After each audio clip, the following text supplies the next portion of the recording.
normal tissue maintenance under these conditions. And I don't have time to go into details, but I'll show you briefly an example of the work we're doing in this with diabetic wound healing, where we take a transgenic diabetic mouse. This is a mouse model of type 2 diabetes in this case. And normally these animals, if you make one of these wounds, if you take a biopsy punch and you hold it open with these little silicon splints, they don't heal very well. And this mimics the complication that arises in type 2 diabetes, where these patients have very poor healing and often have chronic open wounds as a result. And so we want to know if there's a way that we could recruit MSCs to this area. A normal animal, a healthy animal, will have MSCs that show up, but a diabetic animal does not. And so we looked at the possibility of recruiting cells to this, and to do this we utilized human MSCs that have been genetically modified to express green fluorescent protein. And so we can put them in here, you see the green cells there, and there's no cells on that side, enabling us to discriminate between the local effect of the human MSCs being engrafted versus their systemic stimulation in an area where they were not directly placed. And I won't go through all the primary data in detail for that, but what we were able to observe is that you have this impaired presence of MSCs in the wound of diabetic animals. Perhaps we just concentrate on this one here. And if we look at particular cell surface markers for MSCs, CD90 and CD166 in this example, we can see that in the animals diabetic that doesn't get anything with the blue bars here, we see very low levels compared to its wild type for the CD90, and also here low levels compared to the CD166 in a healthy animal. But if we put the human MSCs in, we see that whether it's on the engrafted side or it's on the adjacent side that didn't actually receive cells, the green and the red bars there, we can see the diabetic animals are substantially stimulated.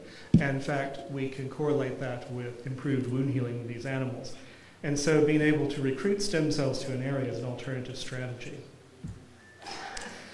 Now, I want to actually tell you about regeneration within the CNS, which is, of course, a specialized region that has very particular types of cells in it, not just neurons and glia, but it's subtypes of neurons and subtypes of glia that are able to form the functional circuitry of the CNS.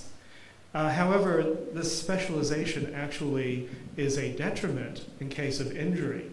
And so if you have a traumatic injury or you have a stroke, what you'll see is that you have a considerable vulnerability of these cells. And then once they're gone, they'll disrupt the circuitry, leading to a problem with the function that circuitry was responsible for. Furthermore, the constitutive repair that occurs in many areas, like our skin, for instance, where we'll kind of heal over scabs and things have a normal healing process, doesn't really occur in the brain. And so this vulnerability also can contribute to an age-related decline. And so here we have an area that's important to our function that requires highly specialized and functional circuitry, and yet is really quite vulnerable to a variety of injuries. And so we asked the question, can we utilize a recapitulation of the development? Can we regenerate going back to our developmental biological principles?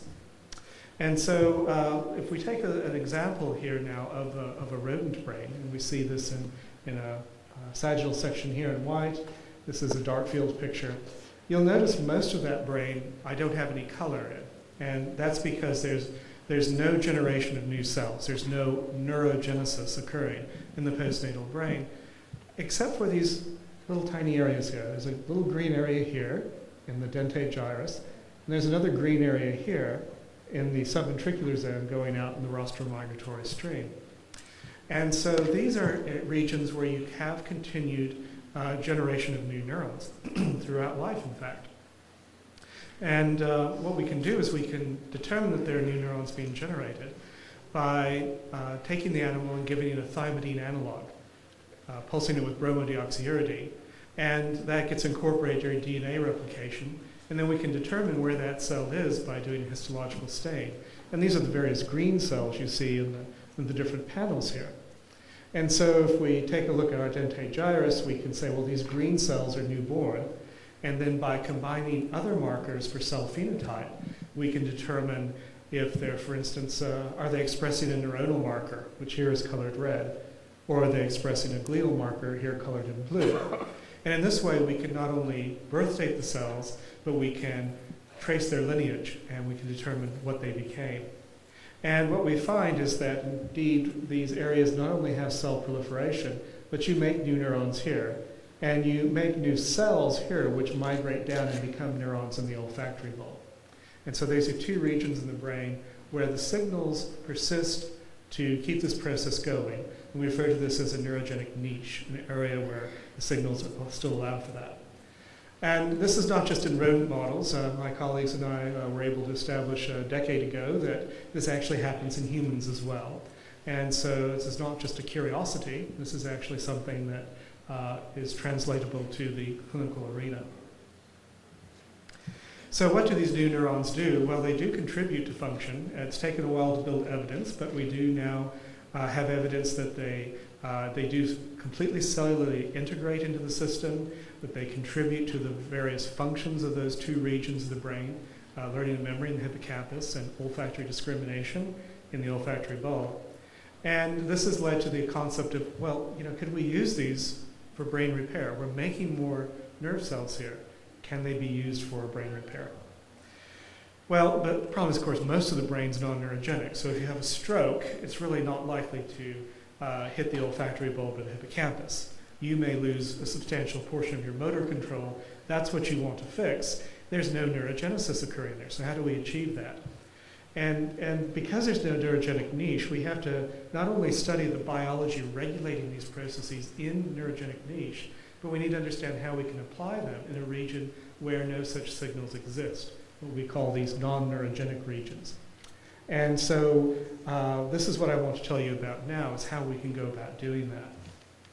So we do understand there's a sequence of lineage commitment that occurs in the dentate gyrus. I'll use that as my example. And you can start out with a cell of very particular morphology that is, in fact, the neural stem cell. It's a cell that self-renews and will give rise to daughter cells that can go off and become new neurons. And we see that process occurring down here. And they go through various steps along the way.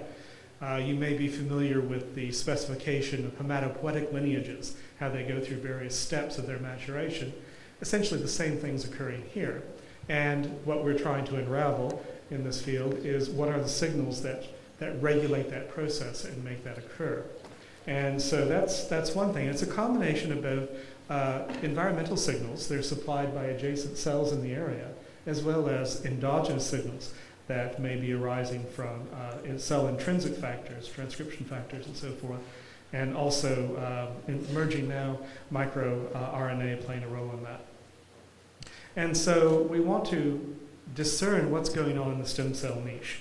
How do we determine what maintains stem cells, what is it that fosters their differentiation, and we know there's so many types of cells. How is it that we're going to tease that apart? And then how does that knowledge translate to what's going on in the rest of the brain that we may want to repair that doesn't have those signals? So to begin with, we're going to show you some primary data, and I won't go into the details in great depth because of time. I'll just give you the overview of it. But the idea is that we wanted to genetically modify these cells and overexpress factors or block factors that are present normally in the cell specification. And we did this using a retroviral gene delivery approach. Now, retroviruses, as you may know, have the particular property of being able to infect proliferating cells. So if you represent the brain, most of you are not dividing because most cells of the brain are post-mitotic. However, occasional areas you'll have proliferating cells. And so it's just those cells alone that the retrovirus will infect. And we have a reporter gene, the green fluorescent protein in green, that allows us now to lineage trace those cells. So we just see the normal process here. If we inject at this, we see the low power view, we inject into the hippocampus, you'll see a variety of cells that are labeled. Some are down here that are kind of big blobs. Some have all these nice processes. And we can then go and we can specify what their fate is by looking at this multiple immunofluorescent labeling. So we can say, well, some of them have become these immature neurons in red, so we see some co-localization. And some of them have become mature neurons, co-labeling with blue. And we can figure out what their fate is and what their normal morphology is. And we can do this not only for neurons, but we can similarly follow the fate of cells that have chosen to become glia. And so we see different morphologies here and corresponding to expression in red of NG2, which is a cell surface protein that's expressed by cells that will eventually become the oligodendrocytes, the myelinating cells. Or we can look and see to the extent to which it co-expresses with the mature marker RIP, which is also on oligodendrocytes, or over here an example of S100 beta, which is in mature astrocytes, and so forth. So we can learn what these cells become, and we can score them by their phenotype. So what we did was we didn't just have the reporter gene, that was our control, but we also did an experiment where we put in either PAX6, which is a transcription factor that is pro-neuronal, it will tend to drive cells to a neuronal fate, or we put in OLIG2 paired with a VP16, so it became a dominant negative. And OLIG2 would normally drive cells to a glial fate. And so the idea was, well, let's see what happens if we positively push them to become neurons, or we prevent them from becoming glial cells. And will we, in fact, then generate within our neurogenic niche a shift in the population? And we can do that, and we can follow what happens, but one of the things we note is they don't look entirely happy. So this is normally how they might look. And instead we get cells that don't have the normal branching and don't have a morphology that's indicative of the degree of maturation that we would like to have. But when we score what they become, we can see that with time, here's our normal distribution here with various phenotypes. Under normal circumstance, we get this bar here, which are becoming neurons, and this bar here, which are becoming various types of glia. And if we push them to become neurons by overexpression of the PAX6, we can increase the number becoming neurons and reduce the number becoming glia. If we block their choice to become glia, curiously, we don't actually reduce the number of glia, and we actually reduce the frequency. And I should be saying frequency of neurons here.